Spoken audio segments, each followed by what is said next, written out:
Goku? Goku fights like a girl. Because he is one now. Hey guys, MasterkoX here.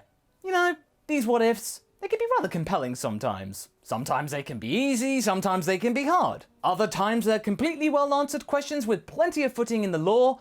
Other times they can be really difficult, or sometimes really boring, or sometimes really wacky. This time I wish to touch upon an idea which is rarely spoken about. Well, at least it's rarely spoken about with due respect. And that is, of course, what if Goku was female? Now, before we begin, I want to say that this episode requires a certain level of tact and respect. And thanks to all the support that I've had, loads of my friends have given me feedback about this, and just giving me the idea about how it might possibly work. I have to thank them in advance, so thank you very much for your help. This what if is quite unusual in that it only realistically has one simple change. Kakarot, when they are born, instead of being a boy, Kakarot's a girl. That's it. No power changes, no change in assignment or anything.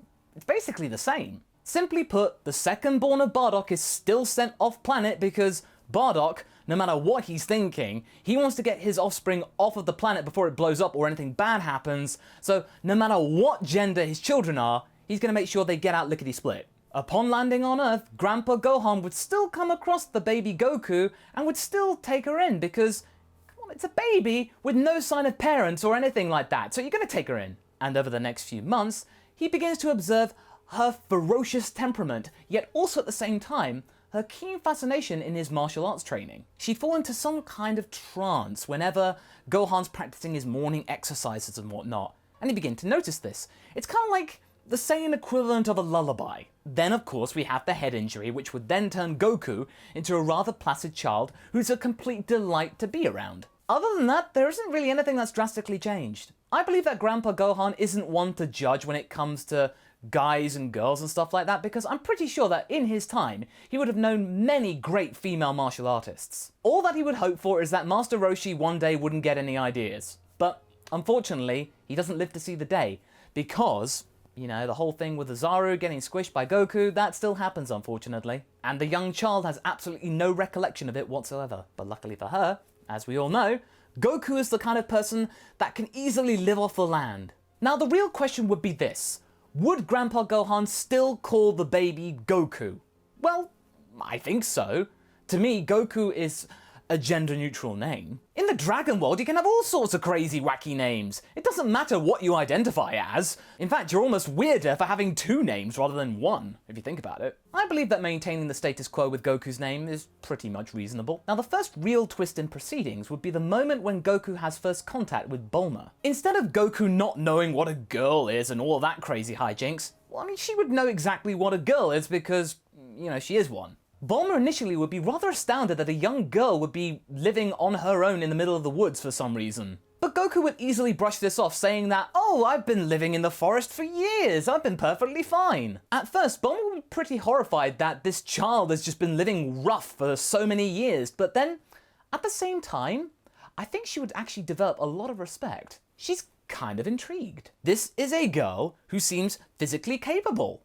That is so cool. It doesn't really matter right now, because Bulma is extremely hungry and Goku knows where to get some lunch, and not having to rough it off with some berries or forage for animals or anything like that. And of course, the 4-star ball's there, so of course she's gonna go. Now, the reason why I think Bulma would be quite endeared to Goku at this point is because being the daughter of Dr. Briefs, the most successful scientist on Earth right now, you've pretty much seen everything at this point. Nothing should surprise her, but this does. Then as they begin their adventure, instead of spending the first part of it with Bulma lambasting the boy Goku for being so clueless about everything, I actually think her and the female Goku would hit it off pretty well. She would want to know everything about Goku, what it's like to fend for yourself, live off the land, live in the countryside. Considering that she's a city girl, she's not used to it. It's a real eye-opener for her and changes her perspective entirely, and I think this will mark the beginning of a rather interesting and beautiful friendship. This isn't just one-way traffic. Goku, she finds Bulma pretty cool too. The fact that she has all these cool gadgets and gizmos and wears those clothes and stuff like that, being so feminine, this is really intriguing to her as well. In the end, I think they would actually learn a lot from one another, and they would end up being mutually much more fulfilled in life. And over the course of the early arcs, I feel that Goku would end up being a lot more clued up about the world at large, and being a little less boneheaded with these kind of things, so making less kind of gaffes, as it were. Goku is keen to learn more. But then, Gohan's greatest fear comes true. They come across Master Roshi. However, Roshi isn't interested in Goku because, as far as he's concerned, Goku's just a little kid. But Bulma, though, we all know how that goes. But she still gets the Nimbus for rescuing Turtle, so that whole thing still happens, and pretty much they're on their merry way. Before they get to the bit with Oolong, Bulma is still getting to grips with Goku and her life. And I feel that her obsession with the Dragon Balls and being so fixated on finding a boyfriend or a lifetime supply of strawberries would actually start to wane a little bit. She's finding Goku the most interesting of subjects, as well as a friend. Goku right now is teaching Bulma that it is okay to be a fighter and a girl. It is okay to be powerful, to be strong for yourself. There is no need for a knight in shining armor when you can basically bench lift a car. You know, like Goku did with Bulma's Renault 5 right at the start. Then we got another pretty interesting moment, when the gang encounter Yamcha in the desert. Now remember, Yamcha isn't the stud muffin that we are so accustomed to in modern day Dragon Ball. Oh no. At the time of our first encounter with him, he is basically terrified of young girls, or any kind of girl for that matter. However, when Yamcha comes across Goku, he isn't entirely sure about whether Goku's a girl or not because Goku doesn't dress like one.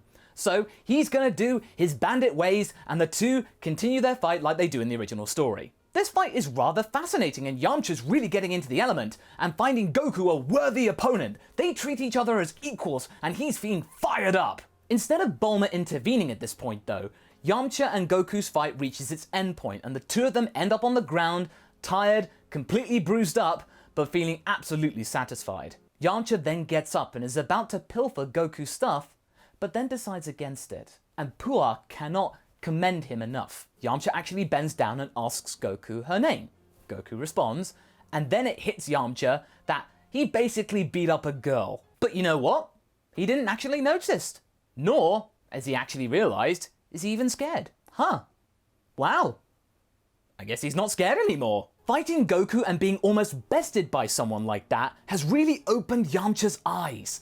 It was almost like him overcoming and conquering his fear. So instead of him skulking around trying to get the Dragon Balls and then trying to be a peeping Tom with Bulma, he decides that, screw the desert, I'm gonna go and join these guys. I wanna find more and really conquer this fear once and for all. So Yamcha's with the group almost at once. Now, when it comes to Goku's mission with Chi-Chi to extinguish Fire Mountain by grabbing Master Roshi, I think Chi-Chi's reaction to Goku would still be the same, but rather in a more platonic way. She finds Goku to be so cool and confident, as in total admiration. She's asking Goku so many questions about her life, she wants to know everything. Goku is still pretty naive at this point and just says, I just like to fight. Chi-Chi then doubts this mentality and is just thinking, oh no, that's silly, girls aren't supposed to fight. Right? And yet here is Goku seemingly doing so. Mind blown. As for the rest of the arc, it kind of plays out the same it does in the original story. Goku's gender doesn't really factor into the equation anymore because they still gotta beat Emperor Pilaf and his gang and make sure that he doesn't get the Dragon Balls. And sure enough, they succeed. But what happens next? So, in the original story, Goku and Bulma and Yamcha, they would go their separate ways. But I think this time, Goku is so fascinated about Bulma and they really hit it off very well, I think Goku would actually tag along with them, and Goku would begin to understand the world around her. Granted, I think it would take a while for Goku to get to grips with things, but I think she would enjoy the experience. It all culminates with Goku's mindset being rather balanced and much more savvy. The next biggest turning point would be when Krillin arrives. In the original story, Krillin despised Goku for being so arrogant and brash and finding everything absolutely easy where he struggled so much. Goku at that point didn't deserve to be taught by Master Roshi, but this time though, I think things are rather different. Krillin, instead of being angry, is actually rather curious. A strong girl? Wow. He didn't experience this while he was training to be a monk. Just watching Goku outwit him in basic combat was a real eye-opener for him. And I think it led to Krillin's snobbish personality at the time being eschewed much faster than it was. The next 8 months of training with Master Roshi then continue on, with Goku and Krillin becoming firm friends. But Goku's not into Krillin that way. Well, why? They're amigos. And remember, this is jumping out of the story for a moment, Goku's a Saiyan. Saiyans have a rather strange concept of love in the fact they don't really have one. And now that I think about it, Krillin's fascination with strong girls? I actually kind of get it now. Because you know Krillin 18 in the original timeline, his fascination with her, yeah, it kind of checks out. But we mustn't dawdle, because it's a time for the 21st World Martial Arts Tournament. That plays out the same way as it does in the original, with Jackie Chun representing and becoming champion. As far as he is concerned, Goku is his pupil. Goku's not getting any special treatment. Again, the next few arcs play out as they do in the original story, until we get to the 22nd World Martial Arts Tournament. And of course we have the Turtle students, Goku, Krillin, Yamcha, as well as Jackie Chun, representing once more. But this time, we have an additional candidate, and that is Chi-Chi. Yeah, she managed to convince Ox King upon witnessing Goku that she wanted to become a fighter and learn martial arts to defend the honor of Fire Mountain and their family. As much as the Ox King wouldn't want to see his daughter get hurt in any way, he also applauds her for the fact that she wants to stand up for her family honor in that kind of way and defend it however she can. So Ox King and Roshi have a bit of a talk, and they agree that Chi-Chi can take part in his turtle school after the tournament is done, to see what she can do. In the matchup, Goku sure enough gets drawn with Chi-Chi, and yeah, despite the fight being impressive, it's a foregone conclusion. Goku takes the win, but how does she take the win? Chi-Chi's basically trying too hard to impress Roshi. Goku then just tells her after the fight that you need to relax, you need to just listen to your body, learn from your instincts, and then just go. Goku then tells Chi-Chi that they should fight in the next tournament to see how she can do against her. Chi-Chi smiles and agrees that next time she will try harder by not trying hard. Then of course we got Goku's fight with Krillin. Krillin is absolutely focused here. He will beat Goku. He goes all out against her, and Goku can sense this, so she returns the favor. But nonetheless, Goku still gets the win with multi-kicks that Krillin cannot sense or anticipate. When all is said and done, Krillin and Goku get up and they high-five each other. Good fight. Now we have the final, Tenshinhan versus Goku. This is quite possibly one of Goku's most challenging fights to date. Tenshinhan still goes on to win the tournament and apologizes for being a little too rough. Goku doesn't want to hear any of this. Goku is just thrilled that she's been pushed to this kind of limit and wants to fight again. Tenshinhan, being rather surprised, agrees to fight again one day, finding this fighter to be rather refreshing. Sadly, the death of Krillin still happens, and this time, Goku's feelings about it are far different. It isn't just the sorrow of losing a friend. This time, it's a deeper, more primal sorrow, and the fury bubbles up much more ferociously than before. So she is determined to avenge Krillin's death even more so. The rest of the arc still pans out as it does in the original story, with Piccolo succeeding in getting the Dragon Balls, turning younger, and then overthrowing the government. But this time, Goku gets a bit more of a power boost and is more angry and determined and less likely to give Piccolo any kind of mercy. And also this time, Tenshinhan, while he's doing his best to help, is also supported by Chi-Chi because she's still around at the tournament. So yeah, okay, we know the story, Goku goes on to win against Piccolo, Piccolo Jr. is born, so that still happens. We then skip forward a little bit to the 23rd World Martial Arts Tournament, and Goku is now a fully grown woman. And yet again, her mentality is still the same as it was when we first met her. However, the time that she spent with Bulma does make her aware of her femininity, but that doesn't matter right now. This is a tournament, and this is what Goku lives for. She lives to fight. Something that she enjoys more than anything else in the world. When they actually all meet, and Krillin claps eyes on Goku for the first time in, what, about 3 years? You know, his heart does skip a beat. Chi-Chi is there too, having trained with Krillin and Roshi for the past 3 years, and having got up to speed. She's been waiting for Goku to return, to show the fruits of her training, to prove that this fight will be a lot less one-sided than it was before. She is looking to make Goku proud, as well as her father proud, because for the first time, he is here to watch his daughter fight.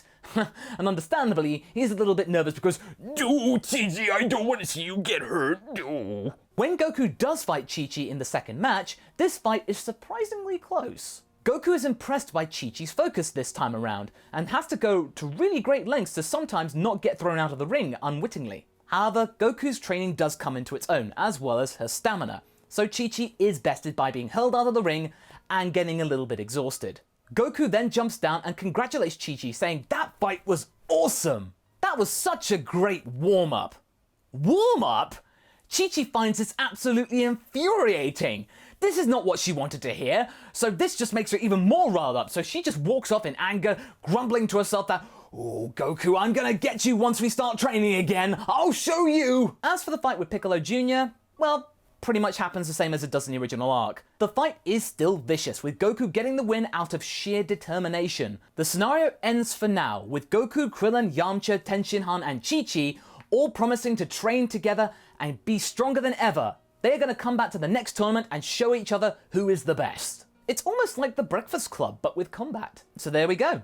I think actually for the most part, Goku's gender switch wouldn't really make much difference. The only real complication or adjustment I can really see is that Krillin has a bit of a crush on Goku, and Chi-Chi is much more likely to join the Z-Fighters full time. And of course, Gohan at this point isn't born. This might have further complications later on, but right now, Goku is in her element. She is much more in touch with the world around her and is much more in control of her mind. This could actually lead to great things with the Z-Fighters actually being much more sociable with each other, hanging out a lot more, instead of going for 5 years without seeing each other. So, you know, hanging out with each other every week, training and stuff. That could be really cool. Who knows? They might end up actually being even stronger. So what do you guys think? Do you like this idea? Do you think Goku and Krillin will get together? Or do you think Goku will carry on to be a lone warrior? Leave a comment below and let's get this discussion going. Anyway, I hope you enjoyed this video. Until the next one, be sure to like and subscribe. Catch you later!